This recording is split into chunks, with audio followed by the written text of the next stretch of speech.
this computer.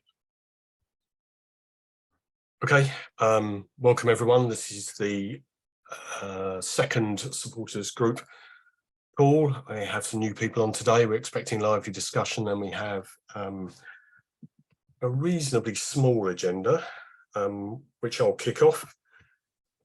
I'm just going to give an update on what the Trust have done over the last week since the last call. I think Rob's going to help me out if appropriate.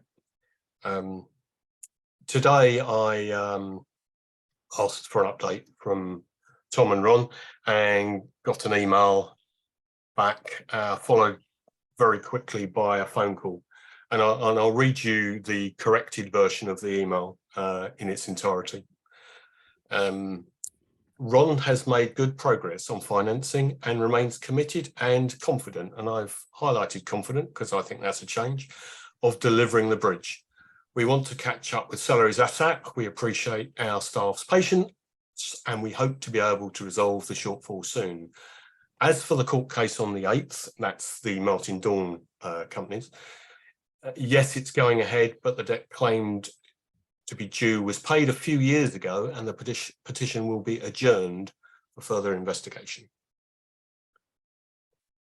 Okay, so I'll just carry on. Maybe we'll come back to that if relevant. I tried to put together some legal people during the week. It was spectacularly unsuccessful, although all three agreed to meet. It wasn't possible because one was going out of the country, one was coming in, and we just didn't get around to that. But that will happen. One of the reasons for that is to try and just talk through a couple of scenarios. We know about winding up and we know about administration, but there are some rules about what you can and can't do when going into administration and who can do that, etc., etc. So these three guys between them should be able to, advise on that. Spoke to Tom 2 or 3 times. We've reached out to new groups, and the result of that is Harry's on this call. Welcome, Harry. The other guy I reached out to, who I spoke to on Sunday, isn't on the call, but wanted to be. Maybe he could be working, I'm not sure. That's diversity. We had a conference call with the FSA and just briefly gave them, I did that with Ede and Simon, and the result of that is that hopefully Andy's knows a little bit more detail about the problems we have and some of the actions we're taking, and we're looking forward to hearing him speak. And then Rob spent quite a bit of time writing and talking. Rob, do you want to say what you were doing?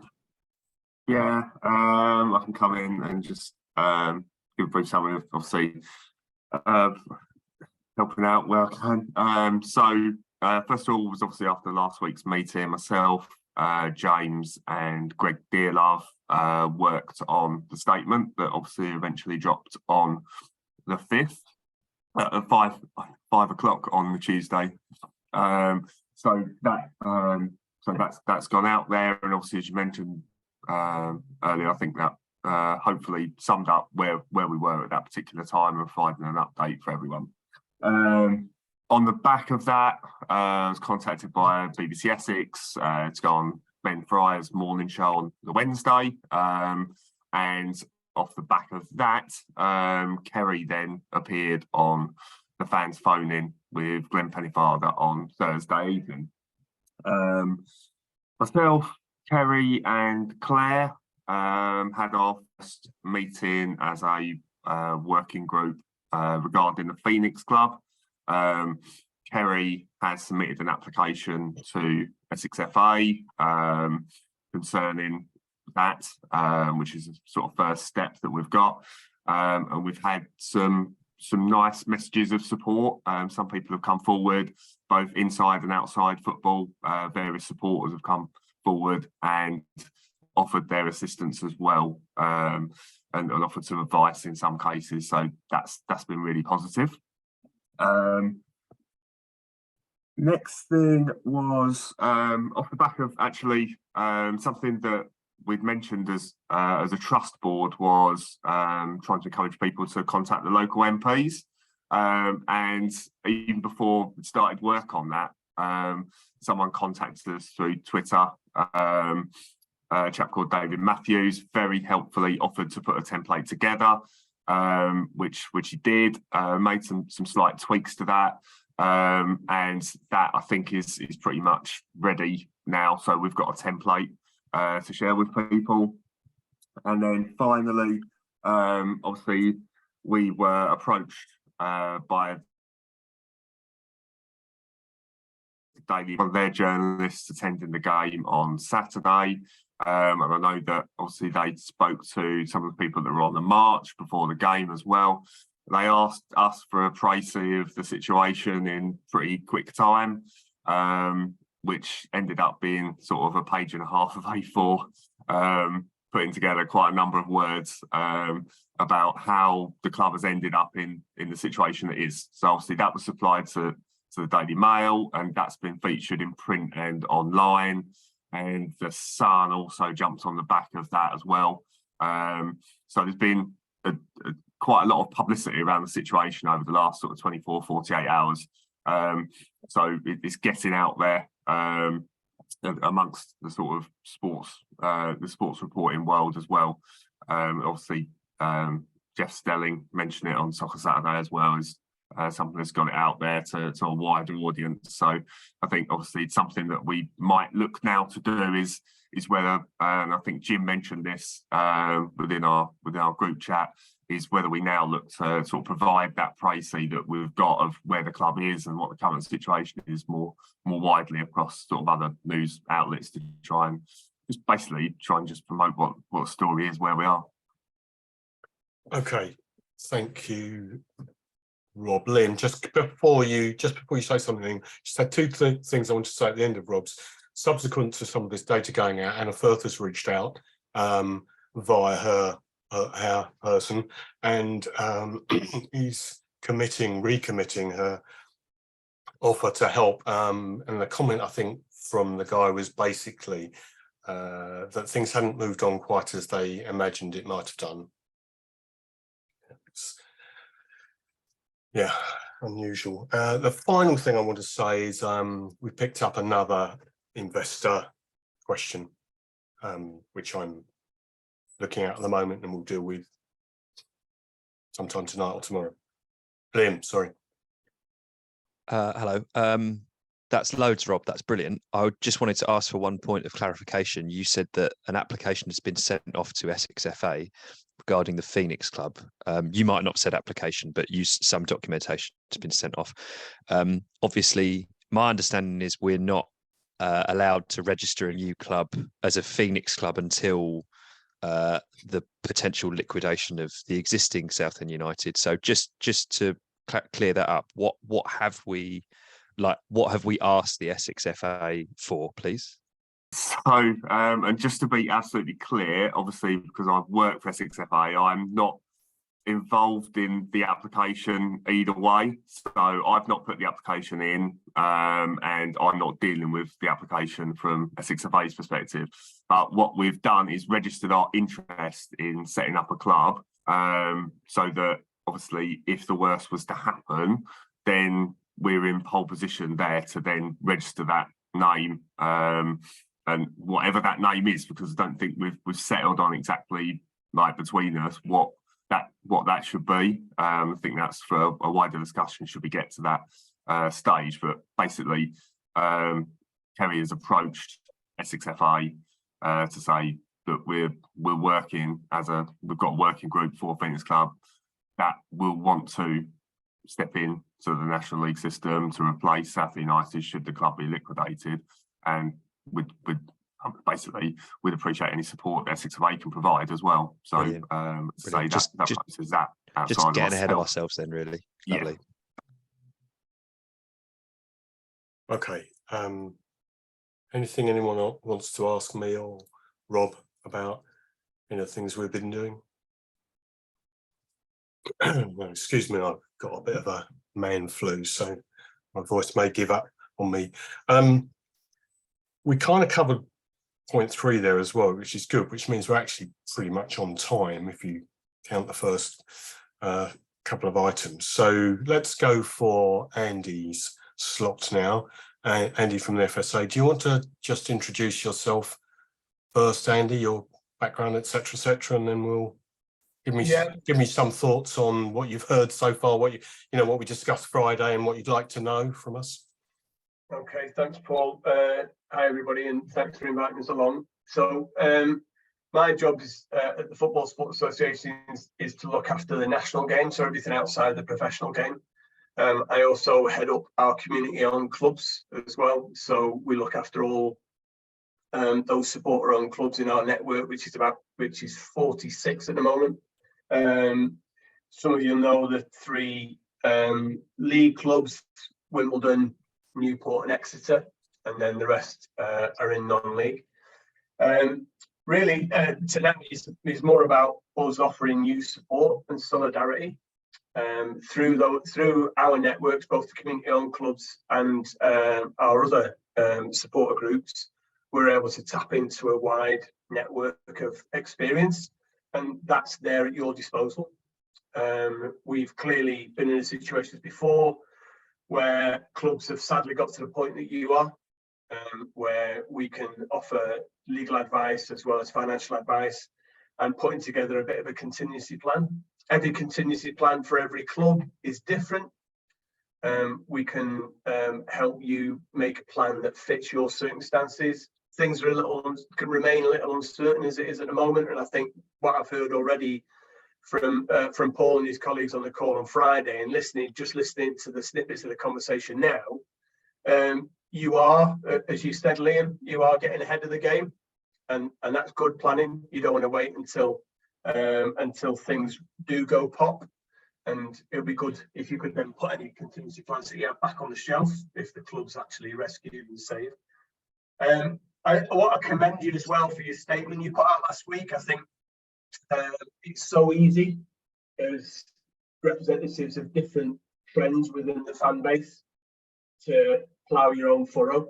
It's a lot harder to bring everybody together, and I think the way that you've brought everybody together under this new banner, I would say, is essential.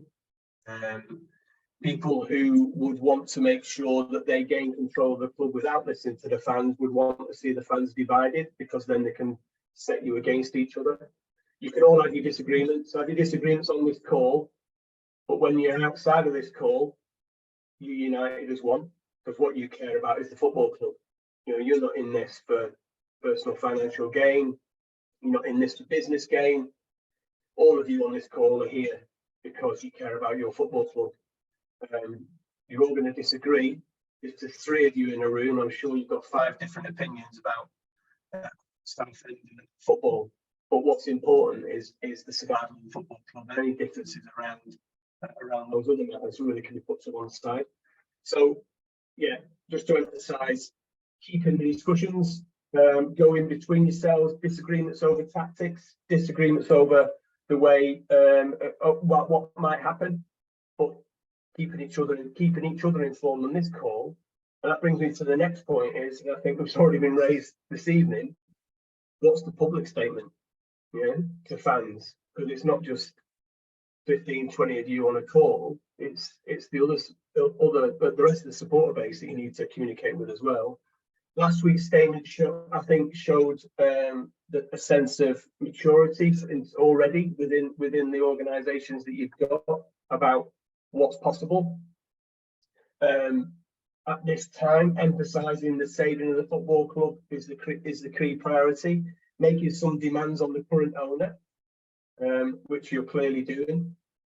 Not just getting rid of him, but what's he doing to secure the future of Southend United? You've not put the club in this position. He has. So what's he doing to address it?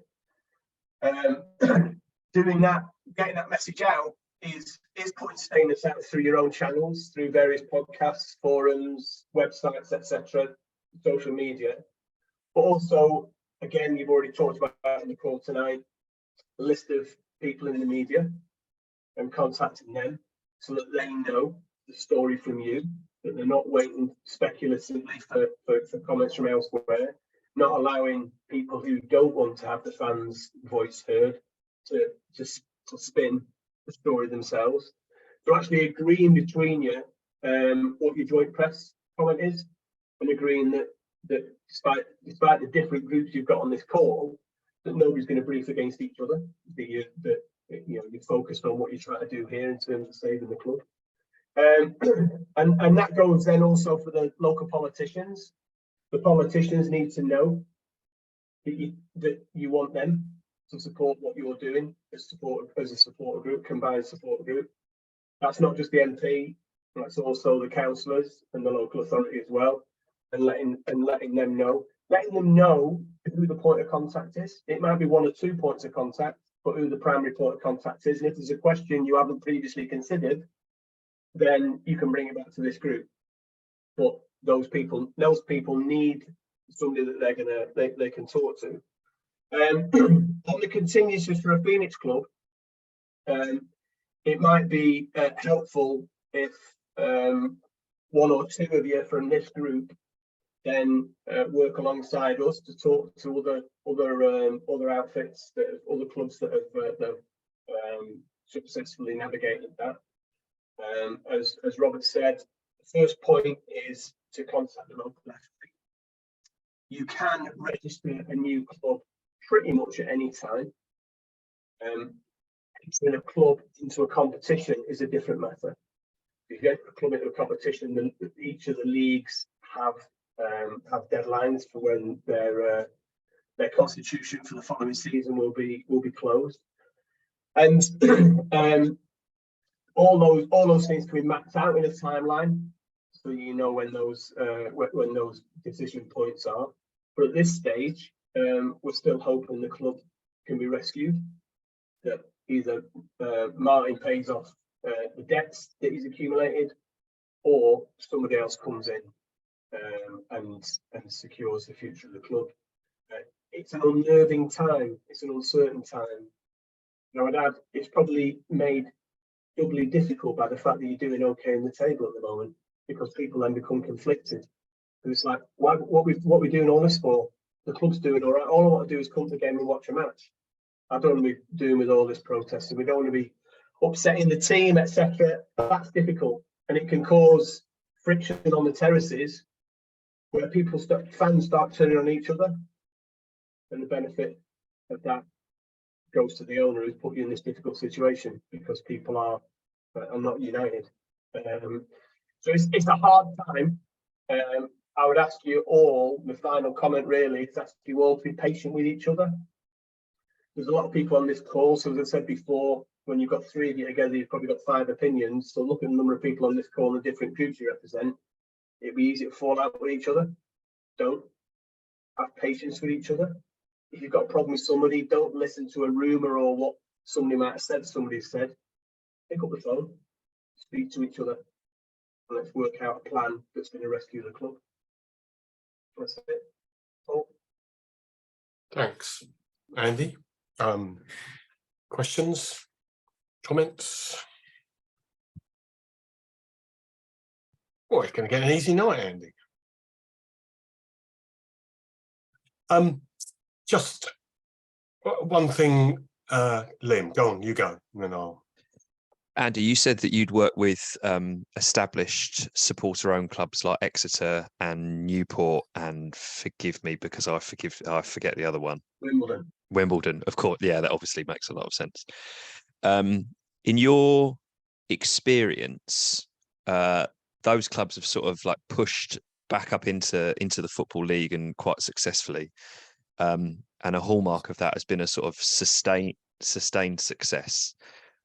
Whereas what we have struggled with is sort of going up and down under this particular owner, and as you say, like performances on the pitch, not necessarily reflecting what's going on off the pitch. Those clubs, did any of those clubs, Newport are known as the Exiles, aren't they? And obviously Wimbledon are basically a complete Phoenix club, even though, as you say, all the situations are slightly different. How does fan ownership go about it? I mean, is it possible for that to occur in a situation like ours? Do you see the possibility for fans to enter into Southend United as is, without the need for a Phoenix club?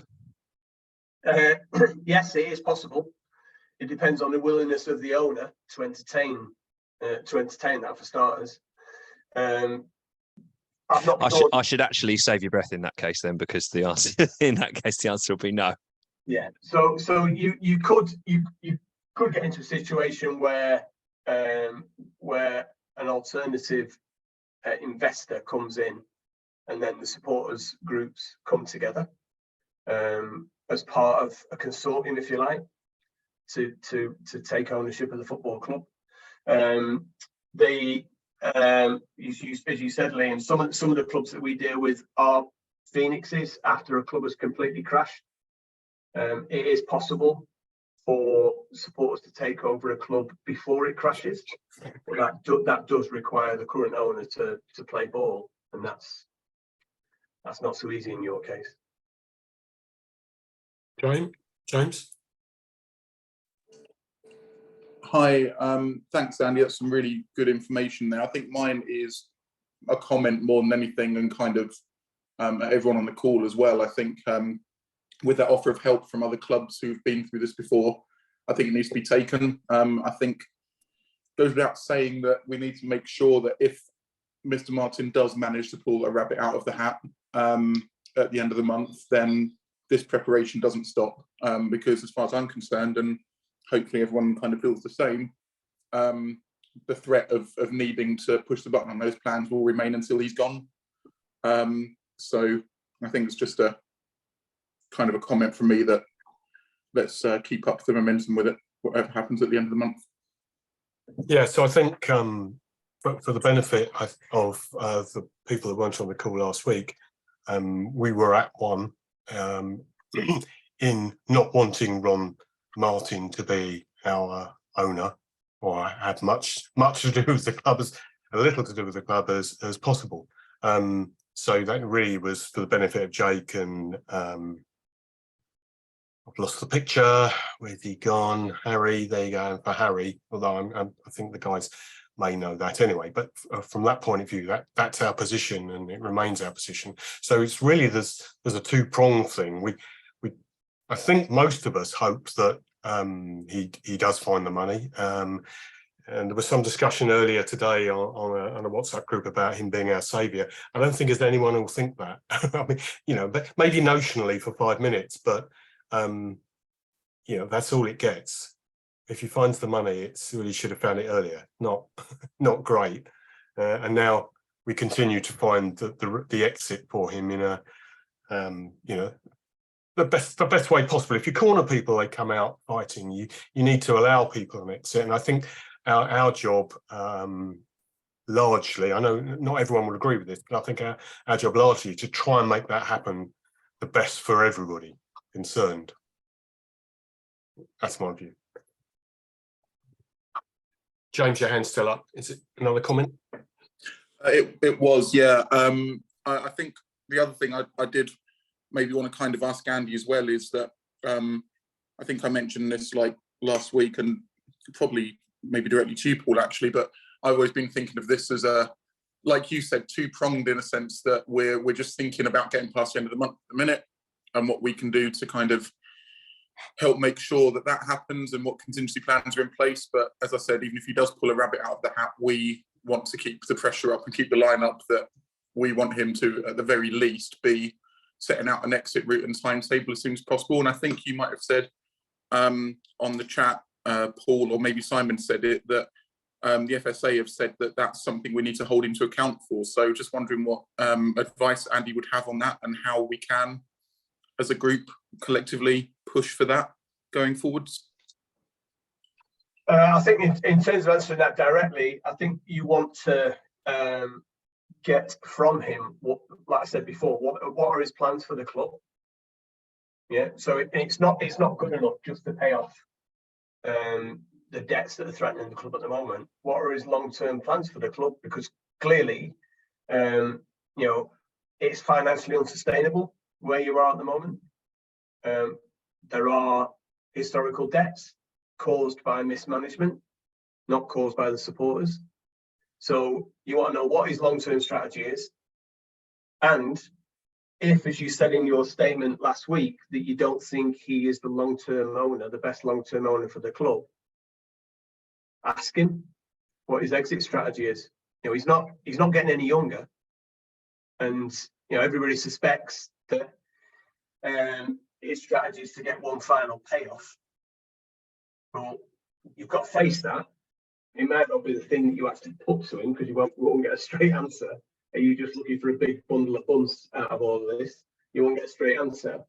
But asking what his long-term plans are. What's the succession plan? He's not going to live forever. He's not going to be owner of the football club forever neither. So every good business, every good football club has a succession plan. So what's his succession plan? What can you do to work with him to get a succession plan? That's great. Thank you for that. Yeah, I think it's just we feel sometimes like we're banging our head up against a brick wall. There's a bit of stubbornness there, and I think he, in his eyes, I think us moving into this new stadium is a Sunday Uplands, and it will redeem him. Job done. But obviously, there's a disparity there, because in our eyes, the stadium alone isn't enough. It's under new ownership and with a new fresh start as soon as possible, and it's trying to get him to see that. But yeah, thank you for that. That's some good stuff. Trevor. Yeah, thanks, Paul. Yeah, I think echoing what Paul's just said there, Andy. Yes, what we want to see is a long-term exit strategy, but I'm pretty sure that I know what the answer will be when we talk about the medium-term future, because he's going to come back and say, "Oh, it's going to be a 365 a day a year operation at the new stadium, and that's going to bring in new revenue and everything else," and that's his long-term plan, for medium to long-term plan for sustainability of the club. I think we all realise that the club as it stands at the moment is totally unsustainable. It's going to be the longer-term exit strategy, I think, is where we might get some traction on this. Certainly, I don't think Ron is going to just suddenly tear up what he sees as a viable business plan for the medium term immediately. So I think that's where we've got to put the pressure on, is what the long-term succession plan is, etc. As you say, not wishing ill on anybody, but we're all getting older. Ron is not a young man. He's not been a well man. We know that. That's been fairly common knowledge that he's had some serious problems over the last couple of years. So it is about that long-term succession as well. That's also what concerns me. Just at the moment, there doesn't appear to be a publicly revealed long-term plan. He does have a son in the background involved with the development. Is that the long-term succession? We don't know. So I think that's where we need to be going, even if he comes up with the money and pulls the rabbit out of the hat at the end of the month. I don't think. Sorry, Paul. Just to say, it's reasonable to ask the question. Asking the question in a polite, business-like manner is a reasonable question to ask. You've invested. All of you have invested your lives in this football club. It's not a business transaction for you. Some of you will go back generations, and most of you are probably hoping for generations to come. So it is not unreasonable for you to ask the current owner, the current custodian of the football club, what's their long-term intentions. Yes, obviously he will, Trevor, say it's the long-term future of the club is tied to the new stadium. But what about his ownership structure? What can what can he offer in terms of giving hope to Southend fans for the long-term sustainability of the club, including its ownership? And that's where I would also be pitching at him supporter equity in the football club. Yeah, that's where I'm coming from, Andy, to be perfectly honest. I followed the Blues since Good Friday 1966 as a young lad. My father-in-law was shrimp as my grandfather was. My father-in-law actually helped build Roots Hall. He actually mixed concrete by hand, to build the terraces. So it is, and both my sons are season ticket holders at Southend now.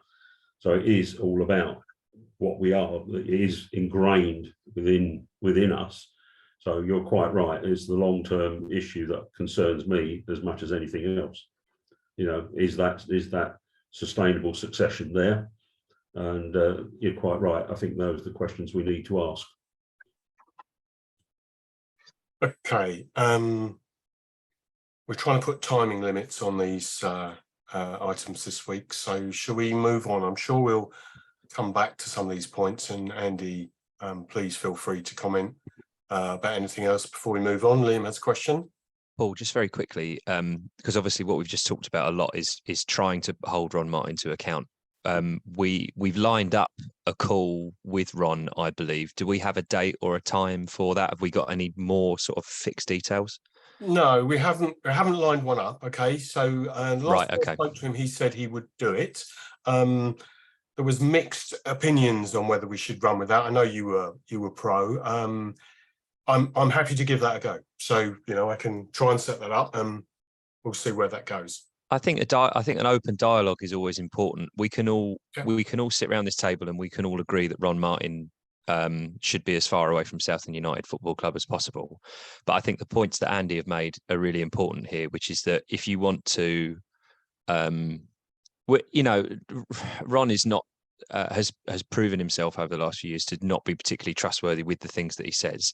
However, if you're going to sit down and have a conversation with someone and ask them politely and ask them in a business-like manner about various topics to do with the football club, which we believe we're entitled to, Ron might not, you know, agree that we're entitled to an answer. But I think based on what Andy's just said, that's exactly the right thing to do if we can, is to try and enter in, you know, always to try and enter into a dialogue with him, because we won't get anywhere by banging our heads against the brick wall. Personally, So, you know, that's my opinion too. So that's absolutely fine. I've got 3 hands up. Ken was first. Ken, you were first. Yes, I think first of all, that's very interesting, Andy. I mean, we're obviously really appreciative of you giving us your benefit of your knowledge and coming on here tonight. The meeting that Rob had, I just wondered whether there was anything that come from that we do between now and the first month, or if indeed if Andy's got any advice of what we should be doing in the meantime. Well, I'll touch on that first, Ken, just to say, absolutely, one of our action points from last week's meeting was to try and speak to clubs that have gone through this process previously in terms of the Phoenix Club plan. So obviously with what Andy said earlier, hopefully he'll be happy for Paul to pass on his details to me, and we'll try and set up a call with Andy and perhaps some of his colleagues to start that process of sort of dealing with that. Because I think, as we all mentioned last week as well, Phoenix clubs can be something that are quite divisive, and not everyone will want to follow a Phoenix club. So although as part of our contingency, it's a worst case scenario, we don't want to get to that stage. We're planning for it, and we want to make sure that we get that planning right. So anything that we can learn from previous experiences would be ideal.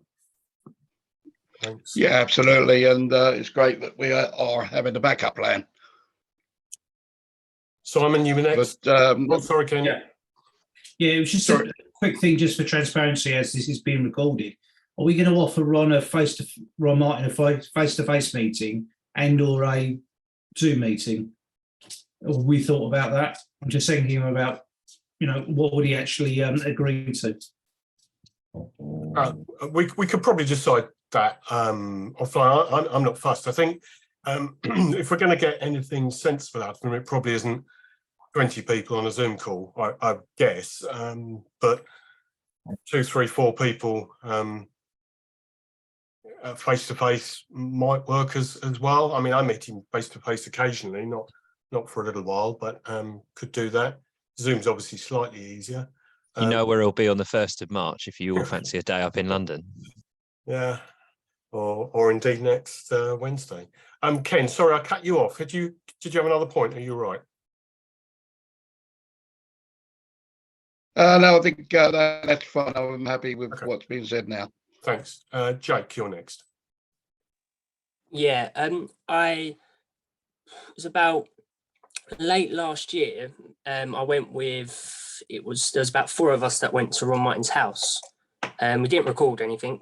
Just was like, can we basically have a conversation with you because we want to know what is going on. Because for me, I didn't really know massively amounts of what was going on because because all we got was just off of Facebook, Twitter, loads of rumours going around.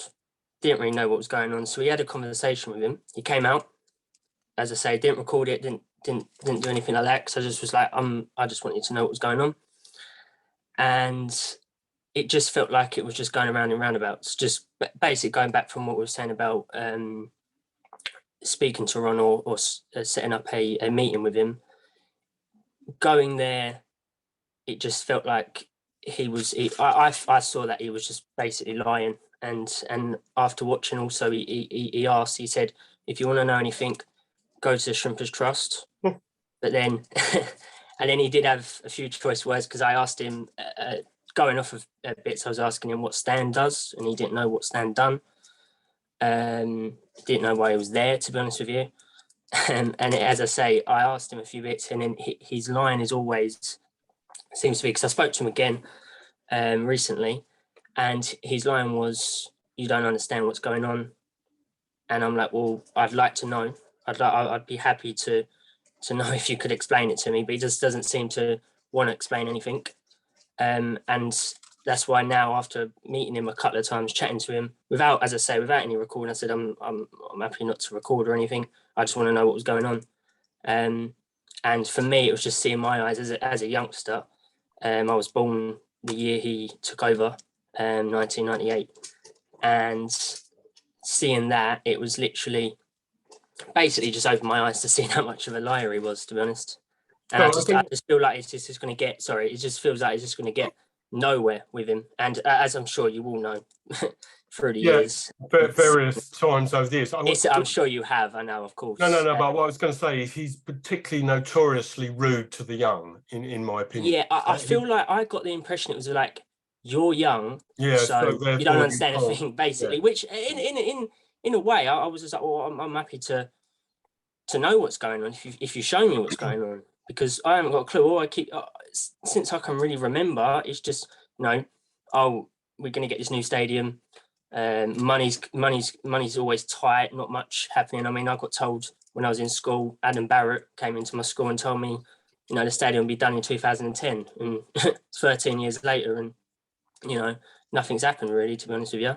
So it's just stuff like that. I'm just thinking, for me, it was just I wanted to see, because I've heard, obviously, as you said before, how much of a notorious he is for being rude to the young and lying, and that, to be honest. And yeah, that was what I got from him. to be honest, and I feel like I went nowhere. I think, to be fair to him sometimes, and this is probably the only time I'll say it tonight, I think some of the lies have been promises he couldn't fulfill rather than lies at the time. I know one classic case where he said we wouldn't get relegated. No one could say that, and it was a stupid thing to say, but people say you lied about it. He didn't lie, he was just stupid, Yeah. And that it was a daft thing to say. And I think that some of the things that he's said in the past, the same thing, which is why he doesn't like giving timescales anymore, because he rarely gets them. Yeah. But yeah, sure. I mean, a good comment. We're coming on to your bit next, so okay. Yeah, no worries. yeah, just hold on. Do you want to make any other points before we just move on? No, I think I don't really want to make any other point other than. Go for it. Do you want to call a public meeting and invite Ron to go and speak at a public meeting? Yeah, so actually there's some messages doing the rounds while we were talking there, because I mentioned Zoom versus public, and I think the good thing about Zoom is you can record it clearly, which means then it's open and transparent and all the rest of it. Do people behave differently in Zoom calls? Perhaps. I don't know what the answer is, but I think we can attempt to make it as open as possible. I think that's a good idea. I'm not sure Ron would turn up for a public meeting at this moment in time. That's the other way of doing it is to actually have when you go to some events and there's a Q&A on stage in front of an audience, that you could actually record a Q&A with Ron, so if it's not a public meeting, then what you have is you have a public Zoom broadcast where people are asked to put their questions in advance. Yeah. So he's got some advance notice of the questions, so people can actually see him actually answering questions. Yeah. Now, from his point of view, he doesn't have to do anything, right? He owns a football club, so fuck the rest of you. But if he's serious about wanting to see the future of the football club secured, then surely he should be answering questions from his fan base. And you can manage that in any number of ways. After one of you does the Q&A, you could get a local journalist to do it.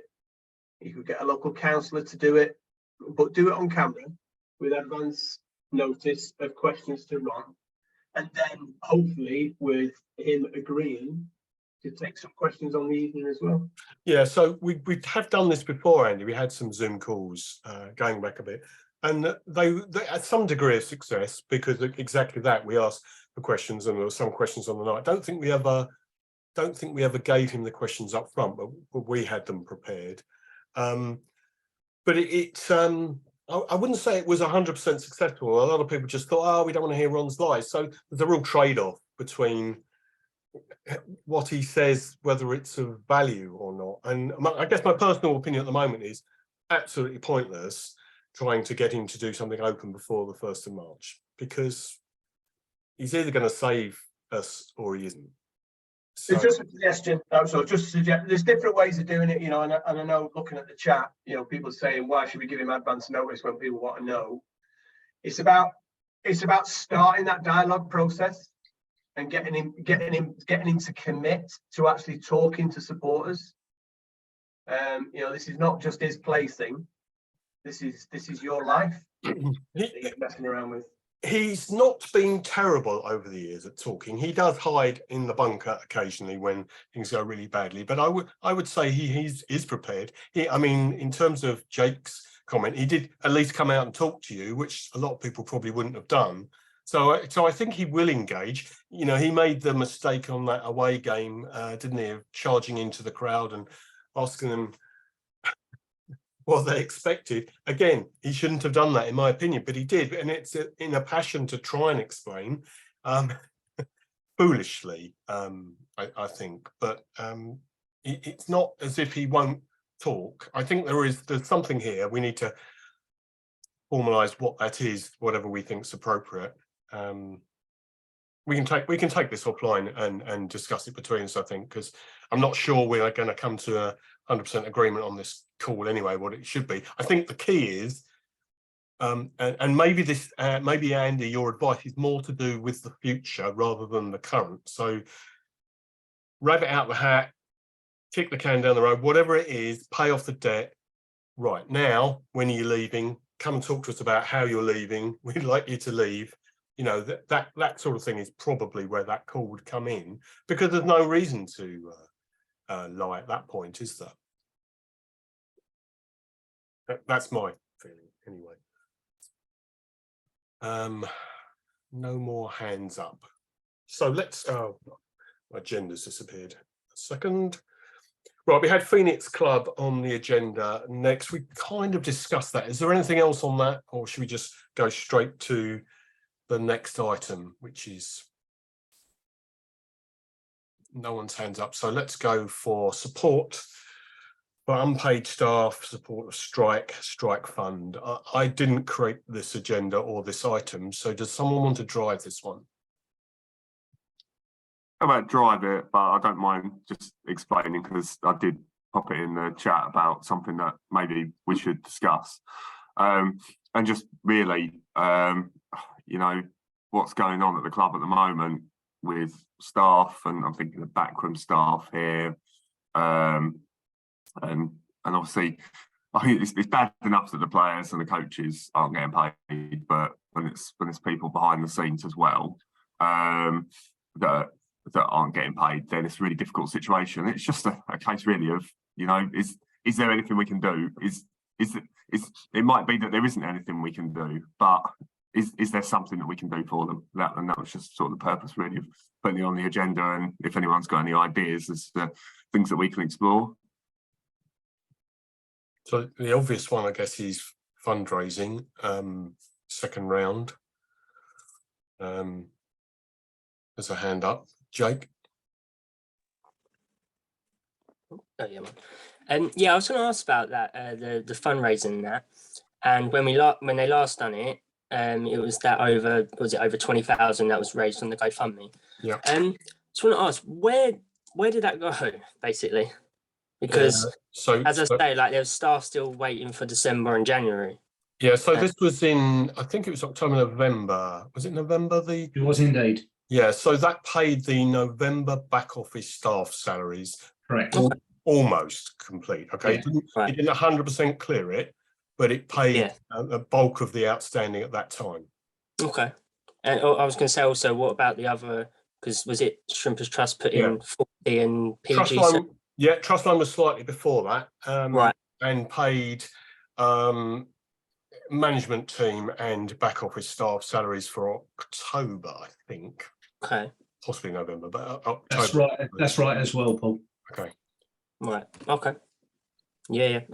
So we know physically who got paid. You know. As well. As I say, I wasn't too sure because it was also obviously like over 100. Was it 100K or something like that? That was raised. Well, yeah, because like all together, obviously. PG site matched our loan. That's right. So, yeah. So that was good. But you know, I think staff salaries are 200 grand, including players' wages, are 200 grand a month. So 100 grand doesn't go very far if you've got no income. And we had a bad period, didn't we? Where we no home games for years. We had some postponements, etc. There's a good period coming up. So hopefully, you know, we might catch up a bit, and we won't be 200 grand a month down every month for the future. But we're so far behind. That's the problem. You know, that statement I got said, hopefully soon. We didn't say tomorrow. Exactly. Yeah, because I mean, a GoFundMe page would be, again, good to do, but it just because I think a lot of people I spoke to was a bit just confused where it went to, because obviously all of a sudden, again, obviously you're getting that every month. All of a sudden, it's they're not getting paid, or 2 months late now. Yeah, and that's what it was. Just to know that, because I was always thinking I'd rather do a GoFundMe and walk into the club shop and just ask them how much they're owed and give them the money there and then. So I know it's going into their hands, because then I think a lot more people would probably do that.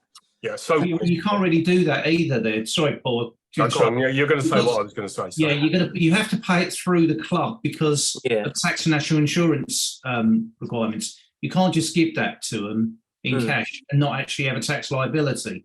So when the actual money was actually given to them from the GoFundMe, and there's another signatory on this call as well, John Crickson, and Claire was the other signatory on it. I was the third. It had to go to the club's account and then was went straight out, and we got confirmation it did actually go to the staff. It did not go to Ron Martin's pocket. Yeah, okay. No worries. Ken, you were up next. You're on mute, Ken. I was just about to say much the same thing, just to make it clear to everybody that we did get 100% assurance from the CEO, Tom, that the money would go in that direction and not into anybody else's pocket. It was certainly underlined and made clear that we had the assurance that it would, as Rob has just confirmed. Andy, do you have any experience of this? We looked to also potentially hardship loans and things like that, but I think we just got to the point where it was just too complicated and risky potentially to go down that route. So we felt, and that's one of the reasons the trust did the loan rather than the donation. We as a group did discuss this at length, didn't we, about whether we should try and make it a loan or a donation. And I think because of the way or the guys had launched it initially, it would have been wrong for us to turn that into a loan, because all those people that donated were expecting the money to go to the players, the staff. And then it would have been quite difficult to explain, actually, it's gone back somewhere. And where would it go back to? It wasn't reasonable. It came back to the trust because the trust didn't initiate it. So well, I've got nothing to add to what you've said. Really, it's like it's how the appeal was set up. You've got to deal with the money in exactly the way the appeal was set up. You can't then change it part way through. If in future you want to put an additional caveat on it, then that's what you do in future. But for this one, you've really got no choice.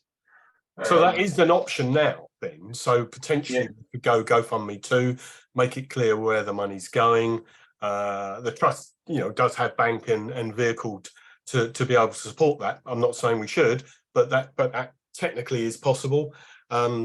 If the group felt that was the right thing to do, would we raise significant money in a short time frame again? We've seen some national coverage, haven't we? The guy from Scunthorpe, bless him, who's getting in the press a little bit. But if you look at his site, you probably won't get too many people donating on the back of that. So it would need help. The previous loan was previous GoFundMe was generously supported by Wrexham. They won't do it a second time.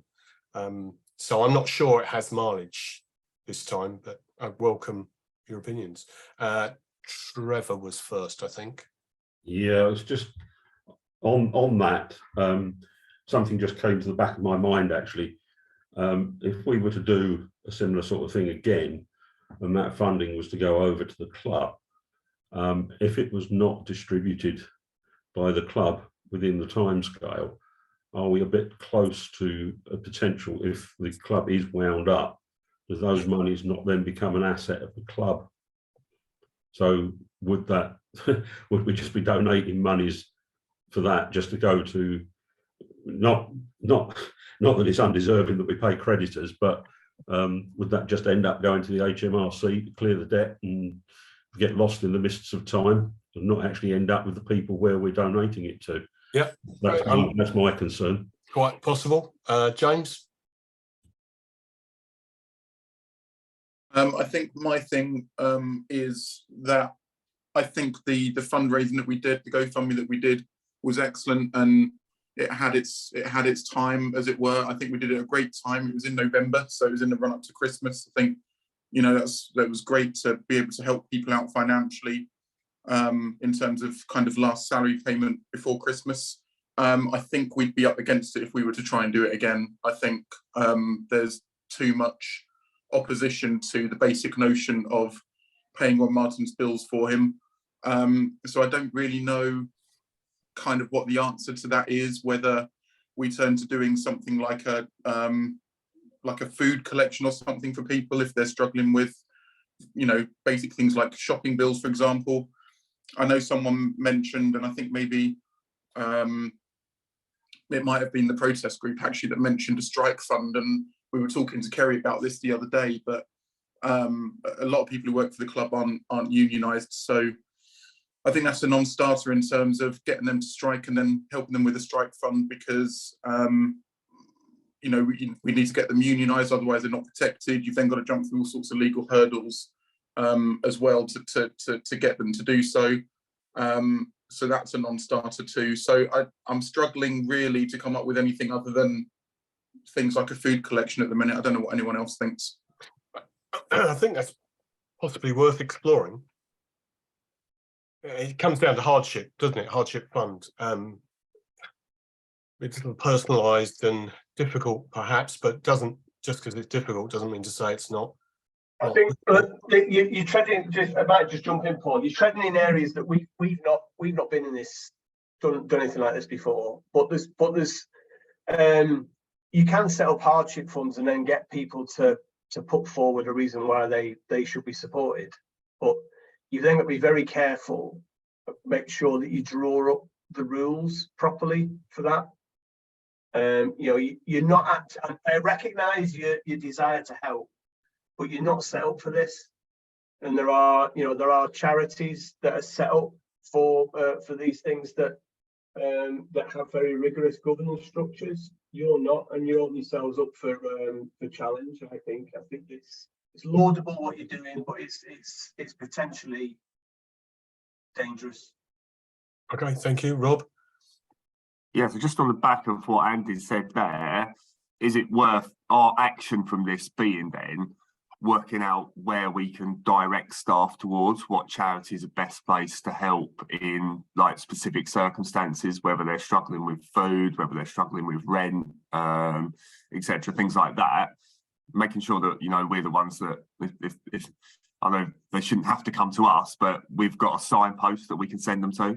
Yeah, so Glenn has just messages only down on my screen for a few seconds, but Glenn just sent an interesting one, which I think is worth looking into. If someone got it, could they read it out? Because I can't see how to do it on my rather complex screen. Yeah, Glenn's thing was maybe for a charity to partner to help the employees. Trust or trust, yeah. Yeah, I mean, that is, I mean, if I may, Paul, sorry, I'm butting in here. No, that's fine. We're going to put the fan supporting food banks hat on now. My wife does actually issue food bank vouchers, so certainly we could signpost them to provisions, like basically as a phone call to SUFC or other, and there are other food banks within the town. So we could signpost people to them if they're not sure of where to go. The unionising thing and strikes, the laws around that now are so complicated, you're not going to get anything in a meaningful timescale. And the problem there is that if you then, if the staff then went to sort of wildcat unsupported strikes, then they are actually potentially they could be breaking their contract of employment. So I don't think we want anybody going down that road. So okay, I mean, I think there's an action here, isn't there? There's a few people are interested in this. Let's revert to WhatsApp tomorrow on this one then, and see if we can get a small group of interested people involved and see where that takes us. I think that's worthwhile. If you want, Paul, if you want to put that as an action to me, I can have a word with my wife. I can get you the phone numbers, contact details, and other organisations within the town that provide that sort of support. Citizens Advice Bureau do offer assistance sessions as well at some of the food bank sessions. Yeah, sure. Warehouses. I mean, let's not presuppose these people. You know, the employees may have already done all this. The club may have done it. Oh, yeah, quite. It's just we can make that call, can't we? So it's well, we can make that offer that assistance is there if it's wanted, isn't it? Yeah, sure. Okay. Shall we move on? Probably slightly behind. PG Site's the next one.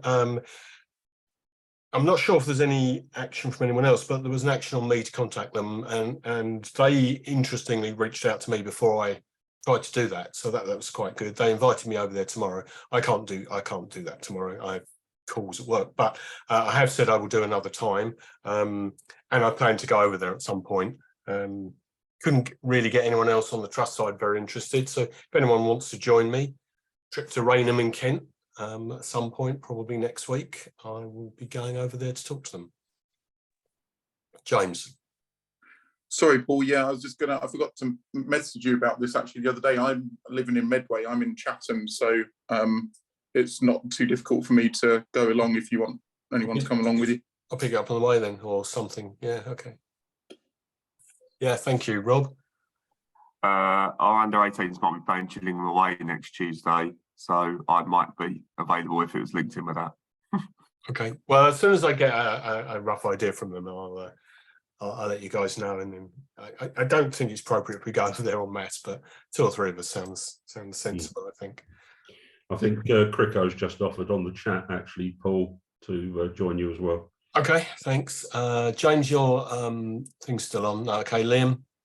What are PG Site Services looking at talking to us about? Because obviously they have sort of publicly chastised the club earlier on in the season and then backed out of that, and then they have matched the trust's loan, and now they are willing to personally vouch for Ron Martin and his trustworthiness. So are we just looking to explore that entire relationship?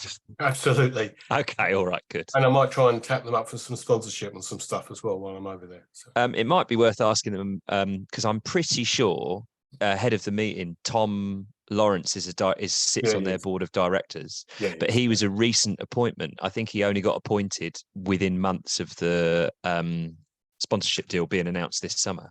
So it might also be worth Yeah, asking last what February his. he was actually appointed as a non-exec director. I beg your pardon. So last February. So he was. He's known them for a number of years through Gillingham. Yeah, I would have thought there's some sort of relationship there. So it'd probably be worth finding out what their view on Tom is and all of that sort of stuff as well. I would have thought. But yeah, I dare say you'll have that all in hand. Yeah, hopefully. Well, I'll let you know, as I say, when it happens, and you can fire some questions at me. I mean, clearly they're involved in the development as well, and so they don't want anything to go wrong, do they? So, okay. So next thing is Saturday. I'm not sure if this is last Saturday or Saturday in future protest. So it probably is last Saturday in future protest. Who wants to drive this one? Do we want to? I'm not sure. As I say, it's not my agenda, but James, do you want to just say something about this first, and then perhaps let Jake have a say? Yeah, sure. I think that was the main thinking behind the point was kind of like we did with Greg last week, really just inviting Jake to come in and just sort of see how things went really from their perspective at the weekend, and any future plans if able to reveal, and similar to last week, anything we can do to kind of support, maybe. I mean, depends on what people want to do, but yeah, so I'll just open up the floor. Okay. Jake, do you want to take that? Sorry, I missed that first little bit. Just basically talking about the protests that was happening. Sorry, I missed that. So how did it go your end this week, and what are the plans, if you want to tell us, for next week? Yeah. So obviously, so from Eastleigh, that went well, and then we didn't have the club had the banner and flag, but we still did do a march from Dickens pub to the grounds, which went pretty well. York fans joined us as well, because they're obviously going with their chairman and that, and they're sort of close to in our boat to a degree. But it went pretty well, and chance of just marting out through the game as well, and then obviously we got beach balls as well blown up, and we've basically marting out, paid the staff, written on them, which was okay, which was pretty good. And then I was just looking there, Chris Phillips just put something up about basically for Saturday coming with the FA Trophy against York is boycotting the game, which we did put a statement out earlier today, and that's what we're going to be doing for this Saturday coming at the moment. So from our end, basically, it again, it's just keep doing it with just little things like the marching to the grounds, and with the cause of marting out as well. Just keep them going, keep consistency, and not just doing it here and there. Just keep going consistently. Okay, Simon, you want to make a comment? Question? Yeah, I do actually. I just want to reiterate as well. We've said this many times. Just want to make sure we've got this on this call again. Everyone is united in the fact is in the medium to long term, we want Ron Martin out. Okay, so let's just get that there. However, in my opinion, the march is fair enough. Yeah, great. It's got national exposure. Yes, I can agree. I can see the point of that. Asking for a boycott of a game, I can't actually see how that helps, because for one, we're 3 games away from Wembley. Yeah. 2, the team needs our support, because at the end of the day, one of the few things that actually is going right at the moment is the football department and the team on the pitch. So my opinion is that I can understand the process. I can understand shouting Martin out, because let's be honest now, that's what we all want. I can't actually see what a boycott of a game will actually prove, because all it's going to do is hurt the cash flow of the club once again, and we keep talking about staff not being paid. Going back to your point, with the boycott, it's never been I don't remember anyway, tried before. And I've seen teams like Blackpool do it, and it took them a lot of years, but you know, they're in the Championship now, doing well, getting 10,000 people there. And also with the FA Trophy, yeah, it's going to Wembley, but the cash flow is, I think it's, if you win it, was it 60 grand or something? It's to win it, which really isn't much, to be honest.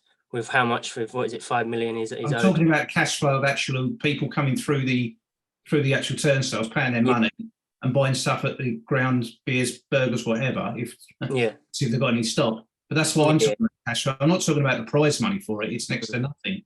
But you're only getting probably what is it? But when we're in this sort of precarious position, surely every pound counts. But in 23 days, we could be going under, so it doesn't. Yeah. So it's what I'm saying is you might as well try and do something different, because I've never remembered doing something with boycotting, and I know I've seen, as I say, I use Blackpool as an example, with what they done, and yeah, I know it's took a long time, and I know this probably, I personally think it should have been started a long time ago with the boycotting, and it's and they're in the Championship now doing well, and we're sitting here in the National League.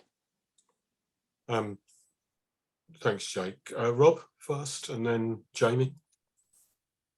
Yeah, I think probably it's worth, obviously Jake was on the call last week, it's probably just reiterating what we put in the statement last week, because it was agreed amongst all of us. Actually, we are broadly supportive of protesting against the current ownership of the club.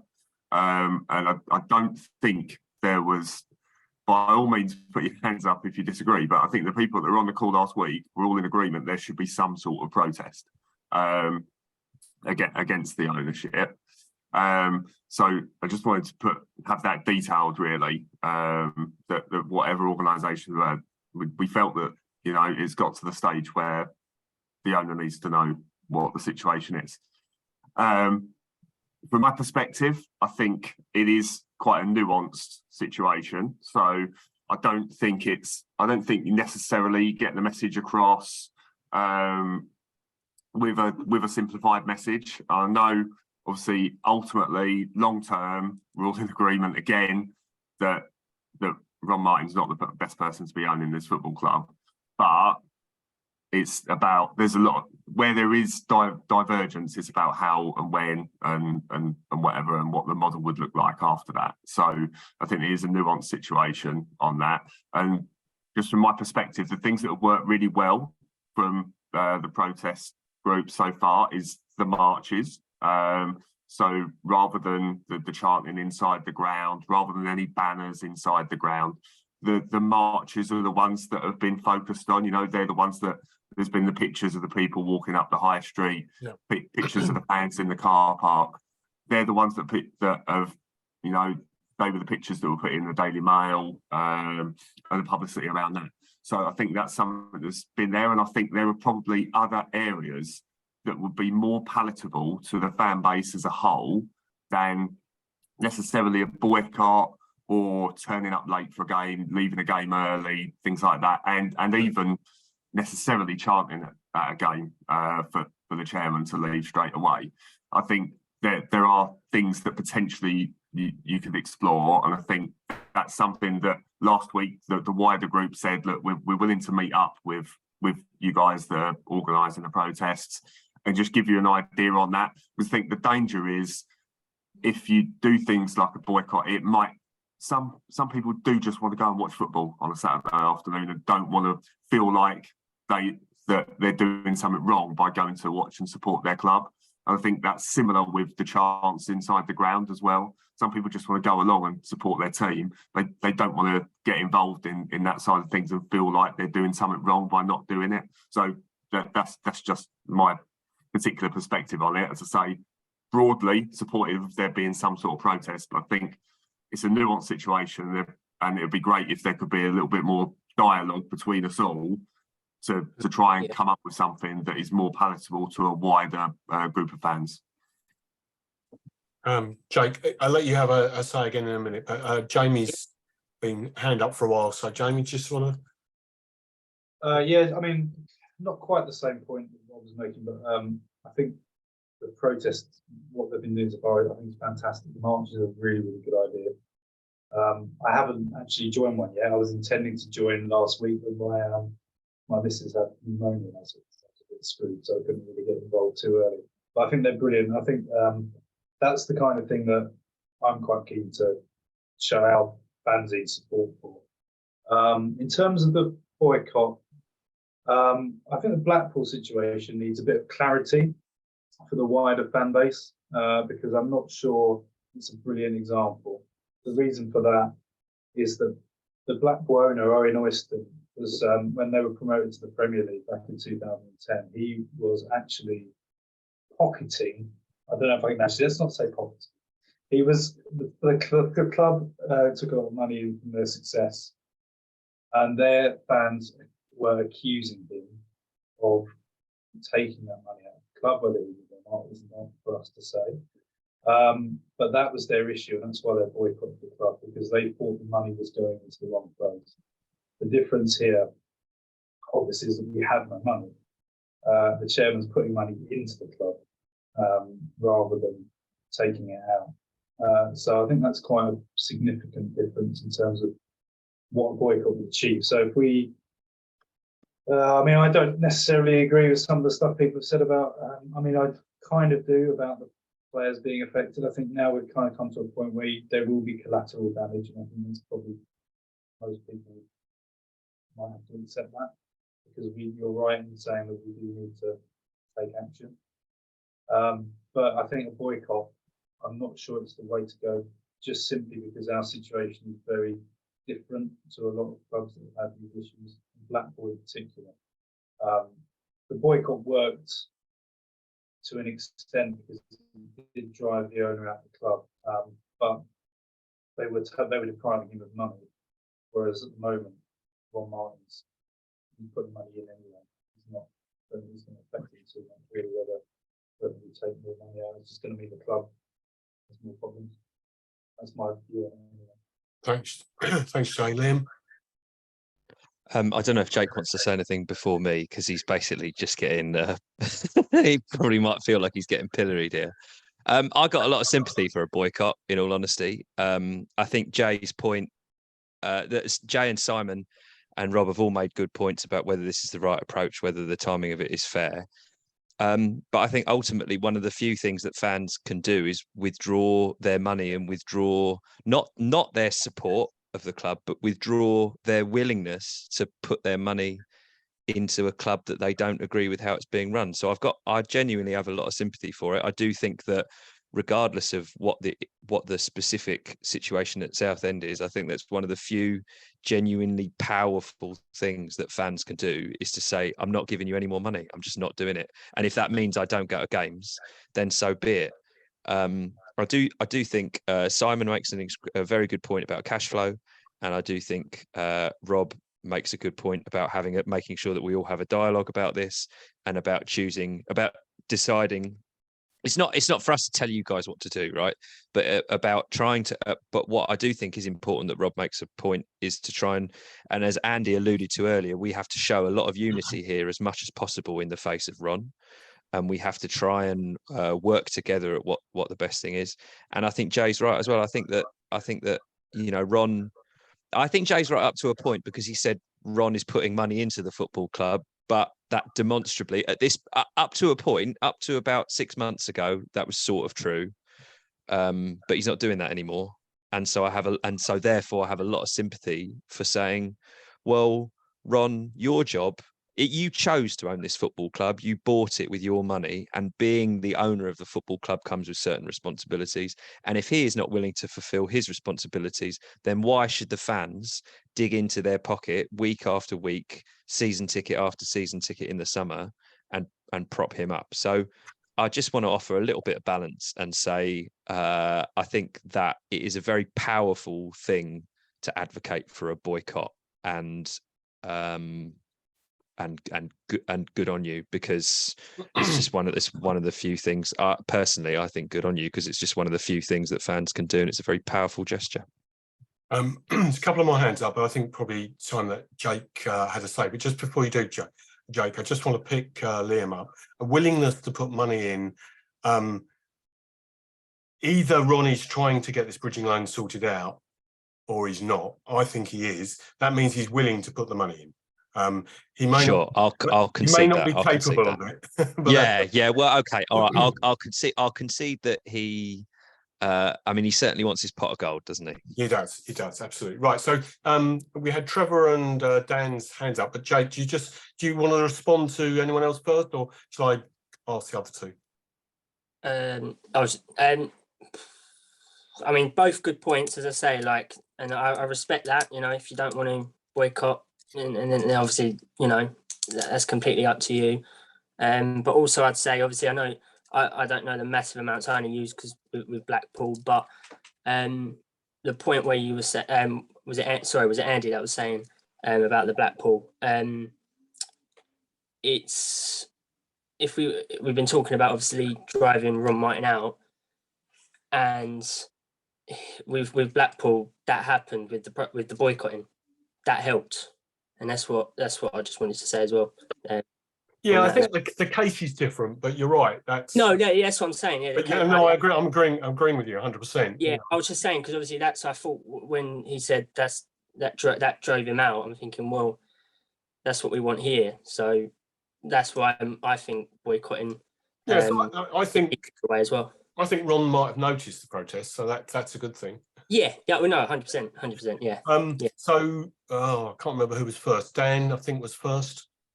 Yeah, and it's very quick from me, really, just to say something I said in the ground to one of the fans on the day. I thought it'd be worthwhile noting for the group as well. Fully, my watch didn't hear me. No, one of the fans was saying, "Oh, why don't I join in with the chance?" I'm like, "That's fine," and it's free will to deal with that. But for me personally, I don't know how anyone else is in the stadium. It's about the team, the fans, the team, and the fans supporting the team and the players out there.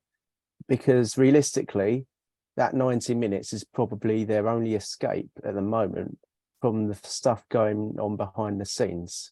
And that doesn't say we don't support a protest. That doesn't say we're not supporting the idea, because we fully believe our future lies without Ron Martin in the picture.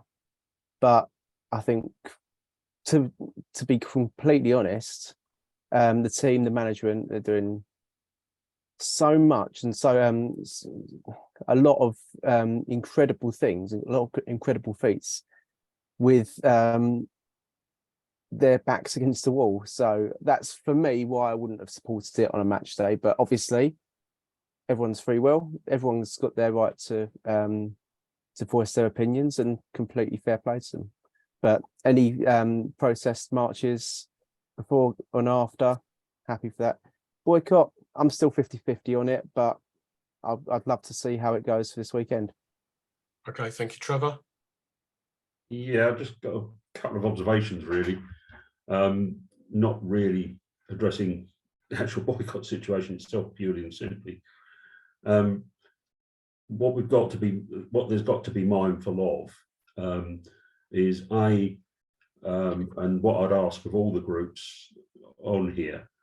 We last week when we met, the idea was to bring us all together.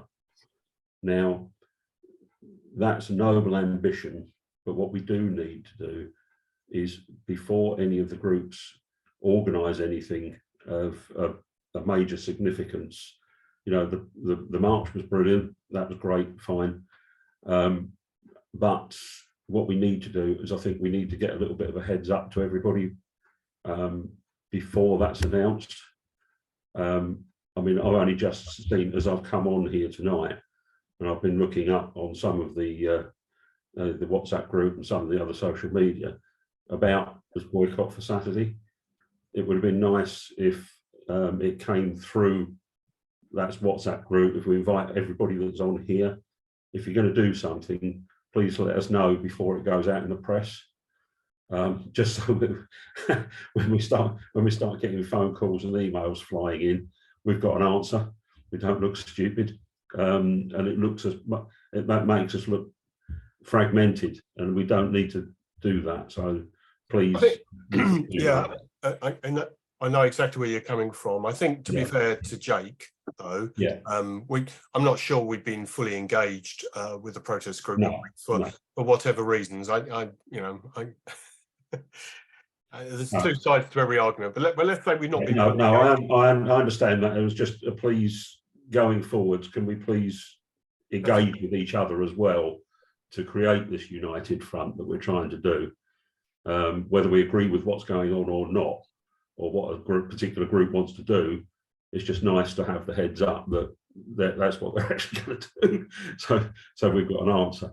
The other thing was that, and I understand what Dan was talking about within the ground and the protests, and that's fine. You know, people have got every right to chant or do whatever they want within the ground. The only thing I will say is that what I've actually noticed is the impact that it's starting to have on people. Guys who have been loyal supporters. There's a chap stands next to me in W Block. He actually travels down for every home game from Ipswich, and I know the Exiles do. A lot of you do, and fantastic support. And I know Jim travels over from the other side of London every week. His son was actually getting very emotive about some of this stuff, and some people were facing up to each other. He is now actually, because he realizes that he can be a little bit hot-headed, he's been coming to watch the Blues for, well, he's 23 now. He's been coming since he was 7. He's actually taken to, he's not going to come to the games now because he gets so emotively involved with it, and he doesn't want to end up getting into a slanging match with somebody and throwing a punch, or something happens and he ends up with a banning order or some such.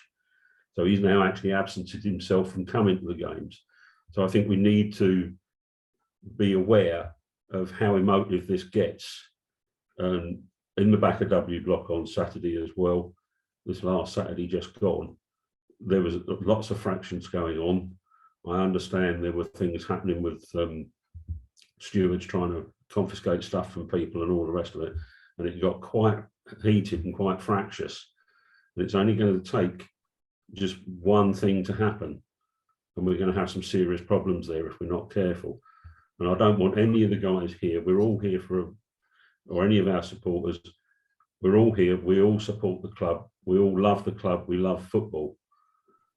The problem is, you do something in the ground where it does go pear-shaped. A football banning order is all football for 3 years. And I'm sure Andy will have his views on that and the justifications for that. But I think we've just got to be aware of what we're doing, and we are playing with people's very fiery emotions here. So yeah, thanks. And I think Dan dropped out. Just sorry, I just let him in again. I think I mean it's a good point, and this meeting is as much about communication as anything else. We probably won't get full agreement on everything all the time. I mean, that's just not going to happen, as Andy said. But I think what we do need is mutual respect and to be aware there are so many different views out there that we are not going to, no one's going to please everyone all the time. So, if we can be sympathetic to others' views, I don't want to be everyone's dad, obviously, that's really dull, but I get your point, Trevor. It's well made. Dan, you're back in. Yeah, good. Yep. All right. So Jake, we're just overrunning a fraction, but I think it'd be fair if Jake wanted to say something else, he should, and then we should perhaps move on.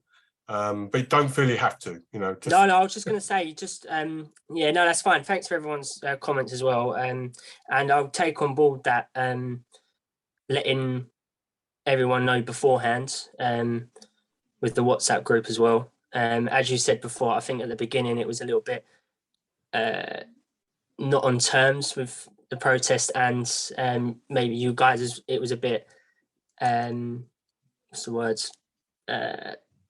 Basically not on great terms. So yeah, going forwards, that'll be something definitely that we'll discuss and let you know, obviously, beforehand. So going forward as well. We can only all do our best. Yeah, no, that's fine. And so then obviously when it goes out in the press, you've got something to say beforehand, so you know before. I don't think just for absolute clarity, there's no intention to restrain, constrain, or whatever. It's just let's all be aware, and then we can all, potentially help or not, but at least we're all sure. Liam, one last point, then I'm going to move on. Well, actually, I'll just echo you, Paul, based on what you said. No one's trying to clip anyone's wings here. There's what we're all trying to do is put as much pressure on Ron Martin to basically step up. And part of that is walking down Southend High Street. Part of that is trying to engage with him directly. And part of that is putting contingencies in place in case. Part of that is trying to sort of hopefully find and liaise with third-party investors and people that might be willing to come in and help the club. And part of that is planning for a future where Southend United, as we know it, doesn't exist. So there's absolutely space for doing all of these protests. But the more we can work in a really coordinated way, the better the outcome will be for all of us. Great, thank you, Liam. Thank you. Okay, let's move on to any other business. Really, I'd be surprised if we hadn't covered most things. But does anybody want to bring up something that we've not thought about yet? And we may as well merge the next 2 points. Really, any other business and actions?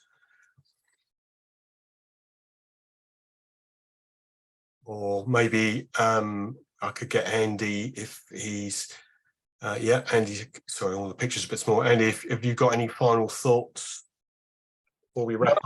I think if I might just say that the discussion you just had there about the protest is precisely the sort of atmosphere in which you need to have the discussion. People expressing their opinions, people taking away what they want from that discussion, but having an open and frank conversation between you all. And I think the response from all of you is to be commended. Just keeping that going when things get tighter and tenser is going to be difficult. But expressing your views respectfully amongst yourselves and then making your own mind up. So congratulations. I think you're in a tough spot at the moment, and I think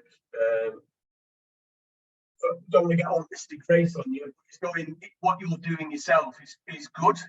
It's just everything's out of your control at the moment. We'll do whatever we can to assist. I've dropped Rob at my details. If you get in touch with me later, we can catch up. But we're here to assist. If you've got any questions, come back to us. Cheers.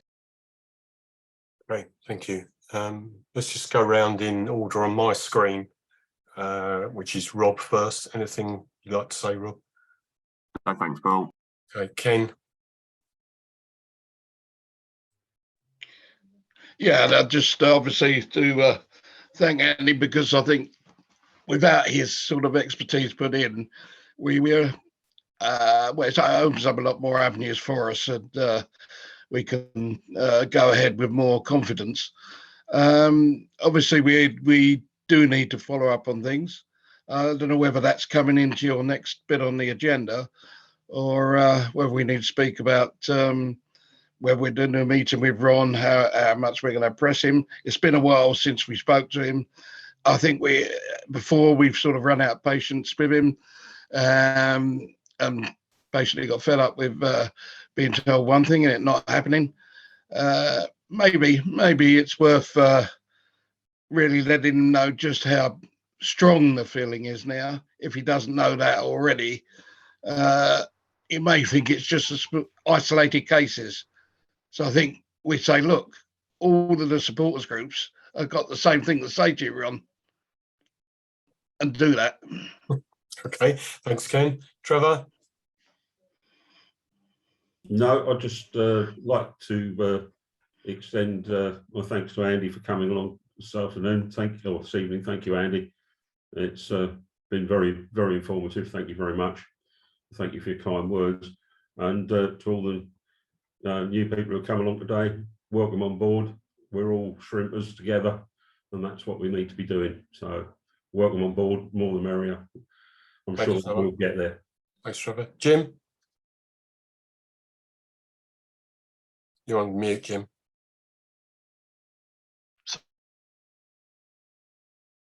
Still on mute. There you go. Sorry, nothing from me. Okay. Keyboard wasn't working. Jay? Just to say thanks for having me on.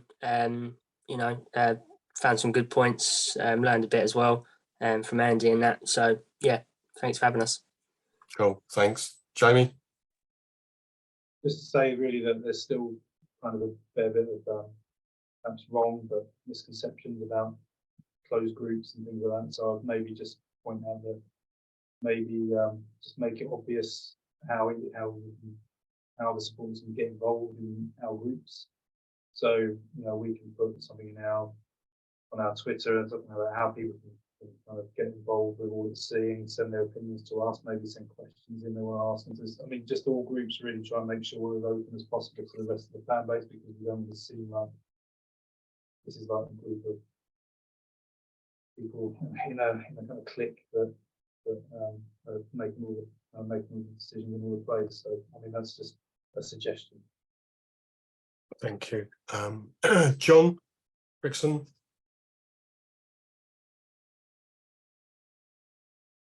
Has he left? He's not even there, is he? He's watching. He's probably popped out for a fag. He just put a message in the chat. He said, fallen asleep. Yeah, he just said, no, he's got nothing, but it makes sense. Okay, sorry. Andy, you summed up already. Anything else? No. Okay, James? No, nothing from me, thank you.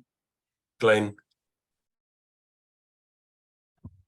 No, just to say thank you as ever for allowing me to listen across. I've dropped my email address in the chat.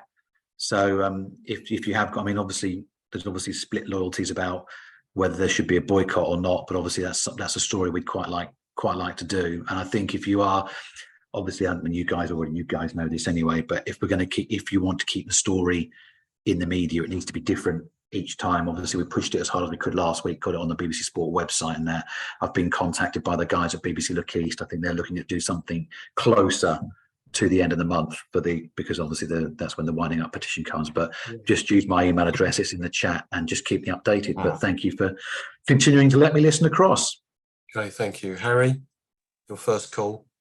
No, I think you guys have covered it perfectly. I think Jake, I do agree with Jake's point, but also see that don't want the lads to get affected on the pitch.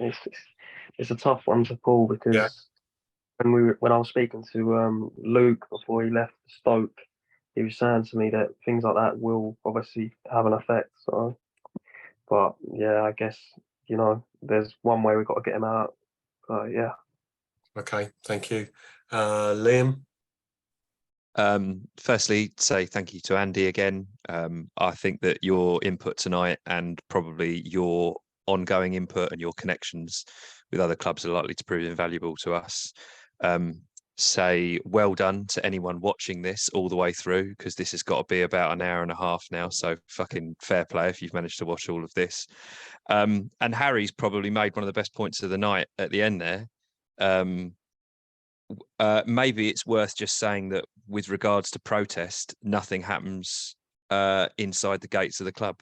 Maybe nothing happens on the club ground. Maybe all the protests that occur, you can't stop people chanting, right? But maybe it's just worth saying that from a formal perspective, the marches, everything stops at the gates on Vic Avenue or on Shakespeare Drive. Maybe that's a nice clear-cut way of keeping those tempers down that Trevor was talking about in at the back of the stand. Thank you. Simon?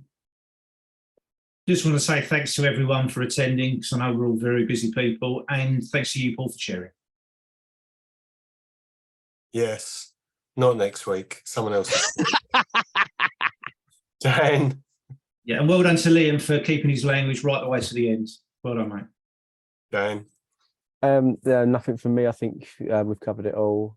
I'll catch up on what I missed on the record anyway. Sure, okay. Thank Michael. you very much, Andy, for being here and answering questions. Michael? Mirror most of what people say here. From sort of the point of view that I represent the disabled and carers, some of the chanting can be a little bit, scary for some of them on these things, especially because they're like neurodiverse. So it they tend to worry. But yeah, keeping it outside the gates is probably the best idea, and we just support the team from within, because I'm all about that. I go there to watch the football. But yeah, thanks to everybody who's attended tonight, especially learning what we've learned from Andy. Thank you for that. Okay, thanks everyone. So the actions, other than the general that we were working on anyway with the press, etc., is a meeting with Ron. We'll maybe have a coming together tomorrow on the format of that, rather than waste any more time. But I'll definitely do whatever we think's appropriate there. I don't think there's a need for a statement tonight, is there? This is recorded, so people can listen and enjoy. Sorry, Paul, if I just interject, just like we've been doing with the statements, once it's all ready to actually be published, we just ask everyone to, tweet, like, share with everyone, just try and get the word out. Sure, okay. And I guess the last thing is, do we want to meet again next week? In this week, there will be plenty of things that are going to happen. And of course, Ron's companies are in court on Wednesday. So do we want to meet again next week? Should we pencil yes for that? And then we can always change it if it doesn't work. But I think it's probably a good idea at the moment to meet weekly. Yeah, lots of nodding. All right. Same group. And, if there are other groups that are not represented, then please contact someone. Okay. I think that's it then, isn't it? Oh, Trevor's got his hand up again. Oh no, he's that for thumbs up. Okay. That was a thumbs up to say yes, I agree with meeting weekly. Thank you. Sorry. Apologies. Not used to the icons. Okay, thank you very much, everyone. Good night. Good night. Well done, Paul. Cheers. Thank you all. Well Thanks done, all. Thank you. Thanks. Yeah. Well done. Cheers, Bye-bye. Paul. Well done, Paul.